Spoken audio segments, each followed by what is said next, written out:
ఆంధ్ర రాష్ట్రం కోసం ఆమరణ నిరాహార దీక్షకు పూనుకొని ప్రాణాలను తృణప్రాయంగా అర్పించిన అమరజీవి పొట్టి శ్రీరాములు ఆదర్శం త్యాగం నేటి తరానికి స్ఫూర్తిదాయకమని మున్సిపల్ చైర్పర్సన్ తాడిబోయిన రాధికా రమేష్ అన్నారు.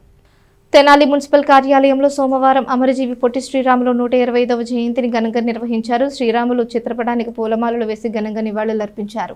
మున్సిపల్ చైర్పర్సన్ తాడిబోయిన రాధికా రమేష్ మాట్లాడుతూ ఆంధ్ర రాష్ట్ర సాధన కోసం పొట్టి శ్రీరాములు చేసిన పోరాటాన్ని త్యాగాన్ని స్మరించుకున్నారు. కార్యక్రమంలో municipal commissioner J Rama Appalanaidu, 15వ ward councillor Gunturu Koteswararao, municipal engineer P Srikanth, assistant city planner Vani, మేనేజర్లు, ఆఫీస్ సిబ్బంది పాల్గొన్నారు. అమరజీవి అనే బిరుదు పొందినటువంటి పొట్టి శ్రీరాములు గారి పుట్టినరోజు. దాని సందర్భంగా మనకి రాష్ట్ర ప్రభుత్వము ఆయన స్మారకంగా కూడా ఒక విగ్రహాన్ని ఈరోజు రాష్ట్ర రాజధానిలో ఏర్పాటు చేస్తున్నారు. అందులో భాగంగానే ఈ యొక్క ఉత్సవాన్ని కూడా రాష్ట్ర పండుగగా డిక్లేర్ చేయడం జరిగింది. గౌరవనీయులు మన అందరికీ తెలుసు, మన పొట్టి శ్రీరాములు గారికి అమరజీవి ఎందుకు వచ్చిందనేది. మద్రాసు రాష్ట్రంలో తెలుగువారు అందరం కూడా ఒక భాగంగా పరిపాలనలో ఉండేవాళ్ళం.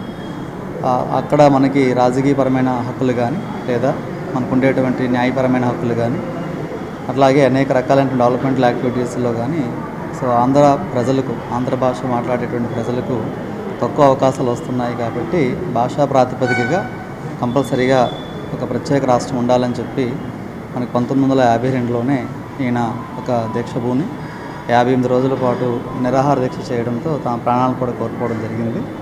దానికి దిగి వచ్చినటువంటి కేంద్ర ప్రభుత్వం ప్రత్యేకంగా ఆంధ్ర భాష అంటే తెలుగు భాష మాట్లాడేటువంటి వాళ్ళందరికీ ప్రత్యేక రాష్ట్ర ఏర్పాటు సాధ్యాసాధ్యాలను పరిశీలించమని నెహ్రూ గారే సాక్షాత్తు చెప్పడము, ఆ తర్వాత ఆంధ్ర రాష్ట్రం అనేది కర్నూలు రాజధానిగా ఏర్పడడం అనేది జరిగింది.